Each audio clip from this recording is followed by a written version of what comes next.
I'm doing this video blog because God impressed it upon my spirit to do a video blog to motivate us as believers.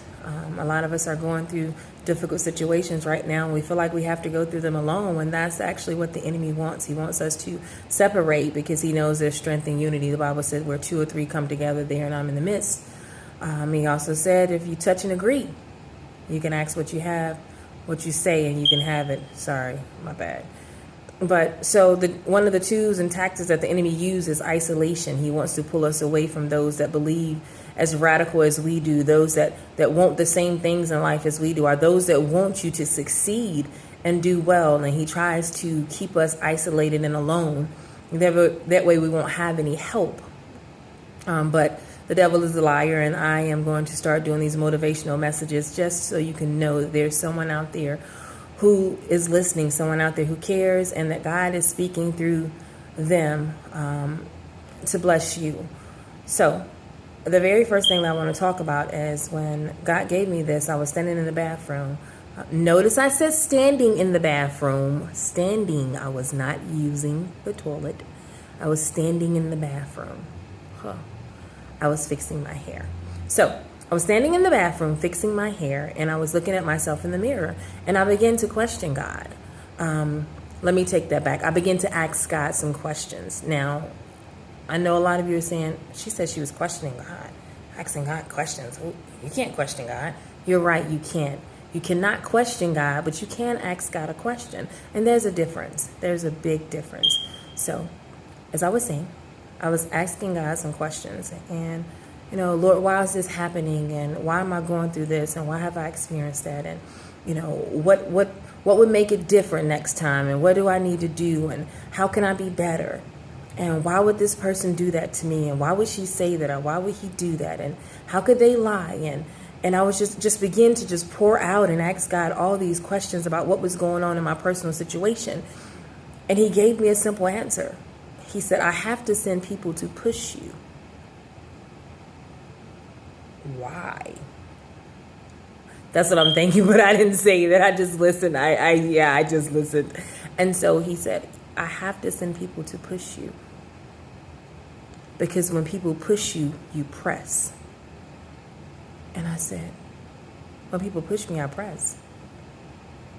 The pushing is for the pressing. The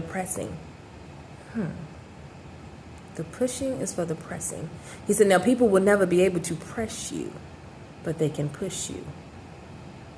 He said, see, when they push you, then you begin to press towards the mark of the high calling, which is in Christ Jesus. When people push you, you begin to press more and pray. When people push you, you begin to press more and read your word. When people push you, you begin to press more into my presence. So sometimes when you get comfortable and complacent in life and begin to do things the way that you want to do, or forget that in all your ways we should acknowledge him, he'll have to send something to push you to press.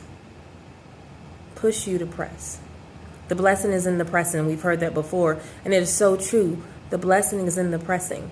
If you know anything about olive oil, we use it at church, but do you know why we use it? Do you know why it's so holy, or why we chose the olive oil, or why the olive oil was selected to be chosen? I recently found out that olive oil comes from the double pressing of olives. The very first pressing of olives secretes an oil that's red and looks like blood, and they take the oil and they let it fall down to the ground. They don't keep it.